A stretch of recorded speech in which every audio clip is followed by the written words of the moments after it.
Welcome to Lore and Logos, where we dive deeply and think carefully. I am your host, Chanoch Dodge, and this is my co-host, Kevin Dodge. Welcome, everyone.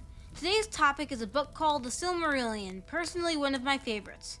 It was written by the English author John Ronald Reuel Tolkien. One of the things that we will look at today is Tolkien's famous dislike for allegory and the ways his faith seemed to have influenced this book. Tolkien was a devout Catholic, and besides drawing some of the material from the Bible, it seems that he also drew some from the Norse and Celtic mythologies. Yes, and before we dive much deeper, I wanted to mention that the book is really not plot-driven like The Lord of the Rings or The Hobbit, a couple of his other well-known works. It's more like a history book of Middle-earth.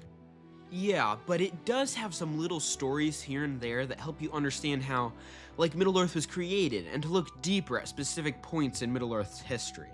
So, like Kevin said, it is a lot like an engaging history book, though it does contain quite a few tales here and there in the book that help the reader to be able to understand and look deeper at the characters' lives.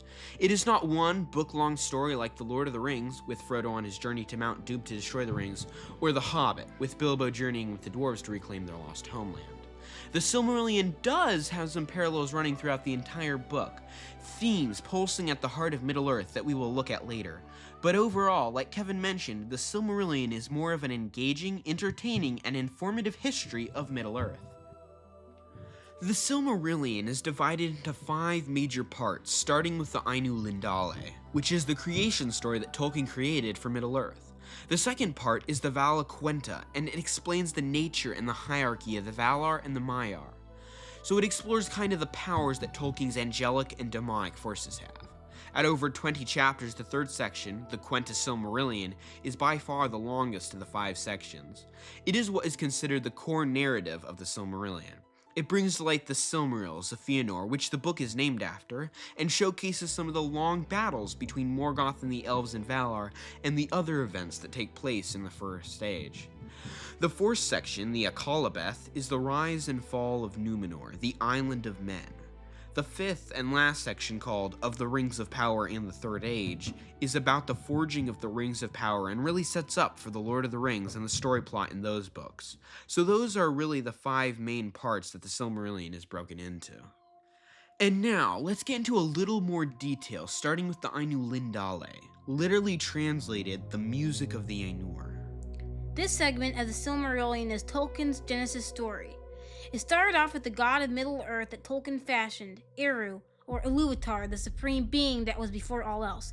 He creates the Ainur, the angelic spirits of Middle-earth, and invites them to sing a great music, and he uses their harmony to shape the world. Then there's Melkor, or Morgoth, as he was called by the elves. He is, like the fallen angel Lucifer, and he introduced discord into the music out of pride and jealousy, and he tries to dominate the theme. Yeah, he really wanted to be able to create and to be able to form creatures in his image and have the divine right that Iluvatar had, to be able to create the Ainur and then later what were referred to as his children, the elves and men.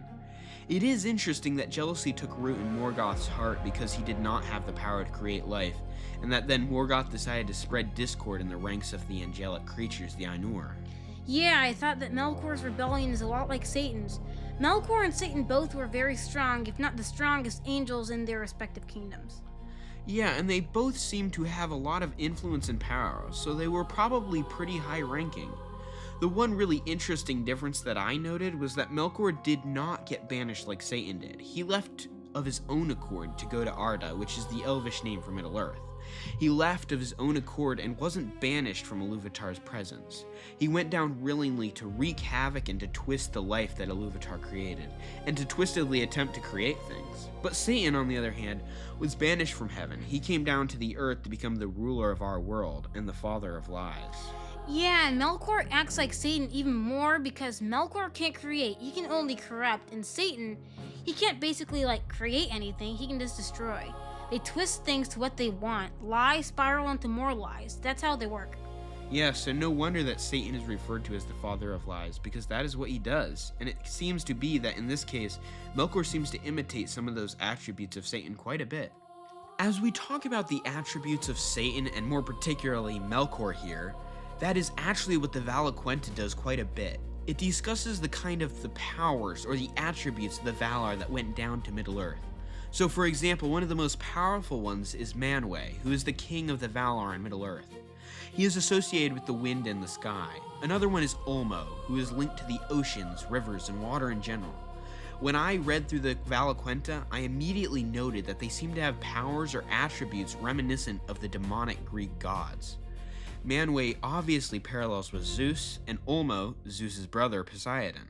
Another interesting Valar lord to look at is Aule, a master of smithing, and one who parallels with Hephaestus, and is actually the one who created the dwarves. I think he is interesting because both he and Melkor are similar in some ways in that they were both, I would say, over-eager to see Middle-earth populated. But Aule didn't do it in a way that usurped Iluvatar. He did it because he was looking forward to what Iluvatar had promised would come. So then the dwarves were pretty much frozen in time until Iluvatar would create the elves, who were to be the firstborn among the races. Yeah, Iluvatar pitied them. He let them live.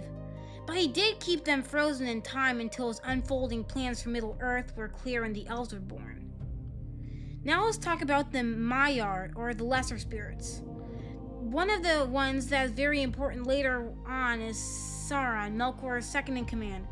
Tolkien would later name a book series after him, The Lord of the Rings. Also mentioned in The Lord of the Rings, the Balrogs were fiery lesser spirits who served Melkor. While we are on the topic of Melkor's servants and forces of evil, we might as well discuss orcs, as they play a big part in Melkor's wars, assumedly making up most of his army.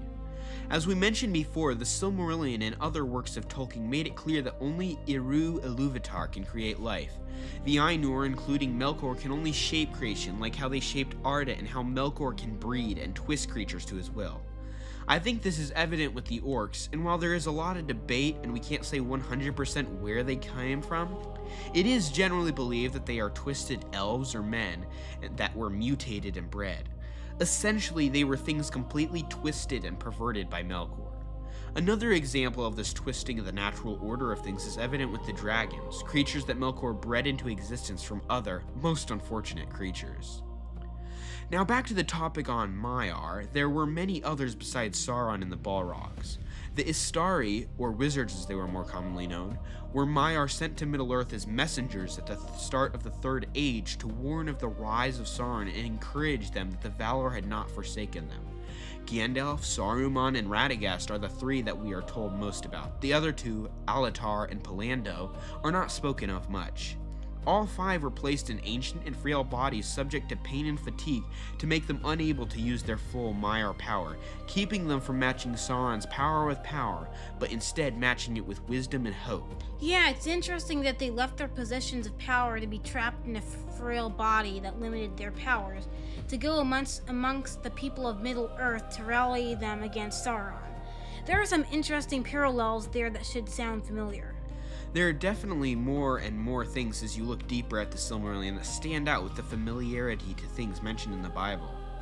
Another Maiar whose story is quite interesting is Melian. She supposedly is the one who taught nightingales how to sing. She came down from the heavens to wed with Ilu Thingol, an elven king. She then conceived and bore a daughter named Luthien Tinuviel. When Luthien grew up, she was referred to as the most beautiful of all the children of Iluvatar. Later, Luthien marries Beren, a mortal man. Among Beren and Luthien's descendants would be the Númenóreans, half-elven, including Elrond, and the future kings of Gondor and Arnor. Very interesting family tree, I see. Yes, the Silmarillion has some very detailed family trees that help you know who is related to who. But before we move on, I did want to mention that this reminds me somewhat of Genesis 6 with the supernatural beings mating with mankind and bearing unique offspring. But Melian seems to be the only Maiar to have wedded with a child of Iluvatar, and here in the Silmarillion, it does not seem to be looked upon as a wrong and twisted perversion of the natural order of things like in the Bible. So to summarize the Valaquenta, like we mentioned before, it explains who is who among the Valar and Maiar. And if you dive deeper into the story, like we have, you may notice some really interesting tidbits here and there. Now let's discuss the Quenta Silmarillion, the real meat of the story. The Quenta Silmarillion is really interesting. It follows the Silmarils, three jewels created by Fëanor capturing the pure and unmarred light of the two trees, Telperion and Lorelin, throughout the bloody history that seemed to follow them wherever they went. The elves greatly valued the light the two trees gave, for it lit the world before the sun and moon. Soon after the Silmarils were crafted, Melkor, with the help of Ungoliant, who was a monstrous spider, destroyed the two trees, even as Satan attempts to rid the world of godly beauty. Oh, and by the way, Ungoliant, as you may have guessed, is Shelob's ancestor. When the elves in Valar saw the destruction of the two trees, they were devastated. They soon turned their attention to the three Silmarils containing the beautiful light of the trees, making them the center of attention. The elves were not the only ones to have noticed them, though. Melkor too desired the beauty that was within them and plotted to steal them. His plans came to fruition, and he took them for his own and fled to Middle-earth to escape the elves' immediate wrath. Melkor eventually set the three Silmarils within a crown he fashioned for himself. Fëanor and his 7 sons, with vengeance hot in their hearts, swore a terrible oath that would lead to much death and destruction. It even led the Fëanorians, as the descendants of Fëanor were called, even killing their brethren, their fellow elves.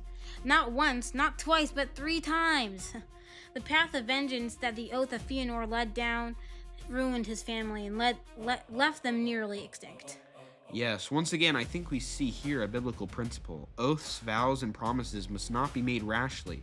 And in Matthew 5, verses 33 through 37, and James 5, verse 12, it seems to be implied that it would be better for us not to make promises, and to instead let it be known that we are a man of our word, and that when we say yes, we really mean yes, and when we say no, we really mean no. We shouldn't need to make an oath calling death and destruction upon us if we don't uphold it for people to believe us. Exactly. And I think that one of the main reasons that the elves' feuds and oaths impacted the future generations more than might be expected is that they are immortal. They don't age. They could still be around and have great-great-great-grandchildren that look up to them and get to know them well enough to want to follow their ideologies and help fulfill unfinished oaths. That's really interesting. I guess I hadn't really thought about it like that. Before we end our discussion on the Quenta Silmarillion, I wanted to mention a couple of things.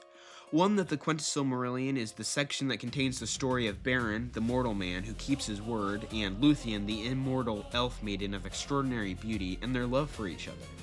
And 2, that it was actually one of the Silmarils, which Beren and Luthien took from Melkor's crown, a very interesting story there by the way, that led to the feud and separation that occurred between the elves and dwarves, that led pretty much up to Legolas's and Gimli's friendship in The Lord of the Rings. The oath that Fëanor took impacted not only the elves, but the dwarves as well. The consequences of his actions were far-reaching. So overall, the Quenta Silmarillion follows the path of the Silmarils through the entire First Age. Documenting the founding and fall of many great elven realms, it also includes a detailed account of the start of the feud between the elves and the dwarves. Greed and lies on the part of the dwarves and the haughtiness of an elven king led to generations of ill will and problems for the two races. We need to remember, as Matthew 6, verse 19 and 20, tells us to put our treasures in heaven and not to be obsessed with earthly wealth and beauty. Now let's look at the 4th section of the book, the Akalabeth. This section of the Silmarillion tells us about Numenor, the island kingdom given to men for their aid in the battle against Melkor. Interestingly, Elros, Elrond's brother, was its first king. You may be wondering how and why Elros was a mortal man while his full-blood brother Elrond was an immortal elf. This is where the family trees really matter. Elrond and Elros were the great-grandsons of Beren and Luthien, of whom we have mentioned previously that Beren was a mortal man and Luthien an immortal elf. The Valar uniquely gifted the half-elf lineage of Lady Melian, Luthien's Maiar mother, with the choice of mortality. After Beren died, for he was a mortal man, Luthien chose mortality to join him in the afterlife. In afterlife? Yeah, I know, right? Yet another parallel. So anyway, the point being, Elros had the choice to be an immortal elf, though chose to be a mortal man. He still was very long-lived by normal human standards, though. So, like you said, Kevin, Elros, the mortal man, was the first king of Numenor. You mentioned long life, though not immortality was granted to Elros and his descendants. This is evident later on in Tolkien's The Lord of the Rings with Aragorn, who seems to age more slowly than the normal men around him. Now back to Numenor and its fate. Unfortunately, Sauron, Melkor's lieutenant, manages to corrupt one of the Numenorean kings, eventually leading to fear of death, human sacrifice, and anger against the immortal elves for their immortality.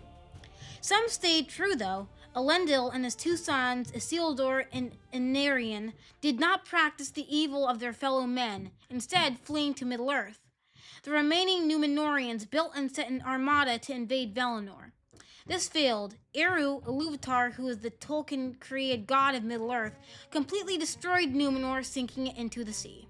If you look through history, you will see that countries that sacrifice humans seem to often get destroyed.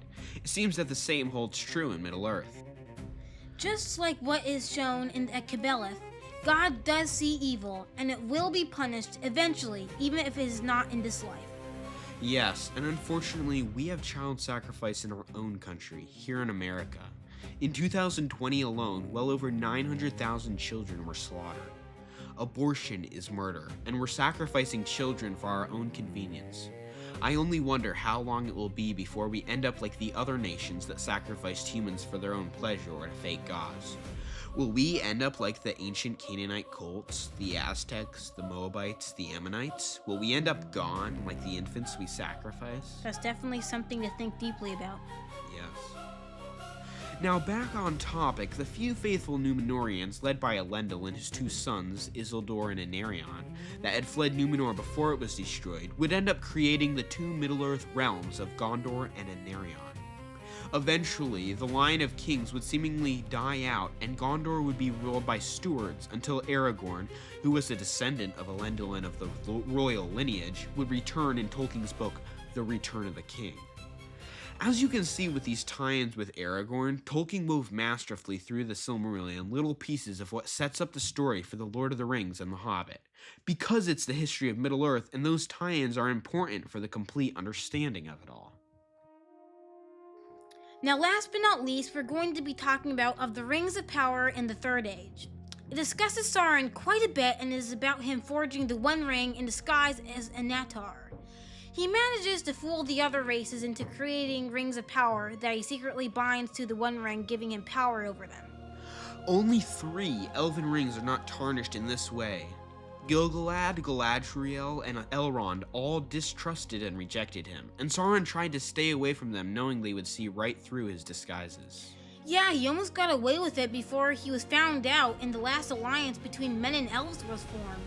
The combined might of both the elves and men was almost not enough, but in the end Sauron was defeated and thought to be destroyed. But unfortunately, the ring was not. Isildur took it and kept it for himself, a trophy that would lead to his death and many others. It really sets the stage, like you mentioned, for The Hobbit and The Lord of the Rings. And it goes into a bit more detail about the alliance between the men and the elves and the war they fought. I think those are really the main points of the Rings of Power in the Third Age. I think that it is important and interesting to note how extensively the Bible seems to have really influenced Tolkien in his creation of Middle-earth, and through Middle-earth, this book, the Silmarillion. The parallels that we highlighted here are only a handful of the many that reveal themselves upon a deeper dive into his book. I do want to make it clear, though, that Tolkien disliked allegory. He did not want a character to represent someone in history like Hitler, or an event to be perceived as an allegory of, say, World War II, or the Ring of Power to be compared with nuclear weapons. And I think that it would be wise to honor his wishes on the matter, for if we don't, we may step away with a twisted view of his books. Tolkien preferred applicability. He wanted readers to apply truths they learned in his books to their own personal lives. And I think that there was no better way to do this through his books than to infuse them with godly Christian principles. I think that it would be true to say that his faith impacted his stories and writings, possibly even semi-consciously, if not intentionally. Though I personally find it hard to believe that all of the parallels in the Silmarillion are accidental or unintentional. Especially the beginning part in the creation story. There is no hint at all of evolutionary thought behind the creation of Middle-earth and Ilúvatar's children, the elves and men.